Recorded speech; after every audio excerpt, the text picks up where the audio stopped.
Serial में आने वाला है एक नया ट्विस्ट। जी हाँ, अब जहाँ पर हमें लग रहा था कि देविका अपनी बेस्ट फ्रेंड अनुपमा को मुसीबत के समय अकेला छोड़ चुकी है, पर लेकिन हम सभी लोग गलत थे। जी हाँ, यहाँ पर देविका 6 महीनों से अपनी बेस्ट फ्रेंड की बेटी यानी आद्या को ढूंढने में लगी हुई है, क्योंकि उसे इस बात का गिल्ट है कि उसकी वजह से आद्या ने घर छोड़ दिया। और अब फाइनली उस आद्या मिल चुकी है। उसे पता लग चुका है कि आद्या किसी और के चंगुल में नहीं बल्कि अंकुश और भरका भाभी के चंगुल में। और यहाँ पर देविका अपनी जान की बाजी लगाकर आद्या को बचा लेती है और बहुत मुश्किल से उसे इंडिया वापस लेकर आती है। पर लेकिन आद्या को इस 6 महीनों में बहुत कुछ सहना पड़ा है। जिस आद्या को अनुज अनुपमा ने अपनी पलकों पर बैठाया है, उस रानी की तरह पाला पोसा है। आज वही आद्या एक भिखारी से कम नहीं है। बरका और अंकुश ने जो कुछ भी पैसों के लिए आद्या के संग करा वो बहुत ज्यादा गलत है। उन्होंने आद्या का फायदा उठाकर अनुज का पूरा एम्पायर हड़प लिया है। वो 5 सालों से ऐसे किसी मौके की तलाश में थे जहां अनुज पूरी तरह अकेला हो जाए और वो उसका फायदा उठा ले और वो उसकी सारी प्रॉपर्टी सारा बिजनेस अपने नाम पे करा ले। पर लेकिन यहाँ पर अनुज तो इंडिया जा चुका है। पर लेकिन यहाँ पर अब वो आद्या का वेट कर रहे थे कि आद्या कब 18 साल की होगी। 18 साल के होने के बाद वो जबरदस्ती सभी पेपर्स पर उससे साइन करा लेंगे, जिसके बाद पूरा कपाड़िया अंपायर बरखा और अंकुश के अंडर हो जाएगा। पर लेकिन उनका प्लान फेल हो चुका है, क्योंकि देविका ने आद्या को बचा लिया है। और यहाँ पर देविका अब आद्या को सीधे अपनी मम्मी यानी अनुपमा और अपने पॉप्स के पास ले गई है।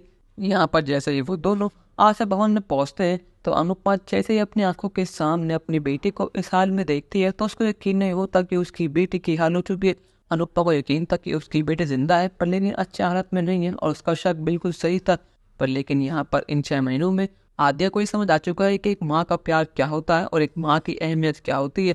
अब मुझे समझ आ चुका है कि अनुपमा ने उससे कितना प्यार करा था, पर लेकिन बदले में उसने कभी प्यार ही नहीं करा अनुपमा से। इसलिए आद्या के मन में अनुपमा के नफरत नहीं बल्कि प्यार है। वो सीधे भागी भागी अनुपमा के पास जाती है, उसे गले लगती है। वो कहती है कि मम्मी आई एम सॉरी, मेरी वजह से आज मेरी ये हालत है और आपकी भी, आज मेरी वजह से आप दोनों अलग हो चुके हैं। यहाँ पर अनुपमा की आंखों में आंसू होते हैं, पर लेकिन उसे इस बात की बहुत ज्यादा खुशी है कि फाइनली उसकी बेटी उसे मिल गई है।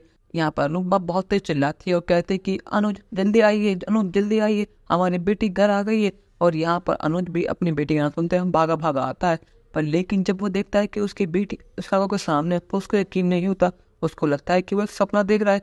वो हौले हौले आद्या को हाथ लगाता है, पर लेकिन जब उसे यकीन होता है कि आद्या सच में उसके सामने खड़ी है तो वो उसे गले लगाता है और कहता है कि मेरी आद्या, तुम ठीक तो ना? आखिर तुम कहाँ चली गई थी?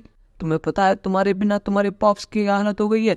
आद्या कहते कि पॉप्स मुझे माफ कर दीजिए, 6 महीने पहले मैंने जो कुछ भी करा उसमें सारी गलती मेरी है और आज मेरी वजह से आप दोनों की ये हालत है, पर लेकिन मैं सब कुछ ठीक कर दूंगी। अनुपमा कहती है कि देविका आके ये कहाँ थी और तुझे कहाँ मिली? देविका कहती है कि अनु तुझे यकीन नहीं होगा कि इन सब के पीछे और किसी का नहीं बल्कि बरखा भाभी और अंकुश का हाथ है। मैंने बहुत मुश्किलों से आद्या को उनके पास से निकाला है और अमेरिका में उसने अनुज के सारे बिजनेस को हड़प लिया है। अब वो दोनों अमेरिका में अनुज के बिजनेस पर राज करते हैं और दोनों ने उसका घर, उसके प्रॉपर्टी सब चीज हथिया ली है।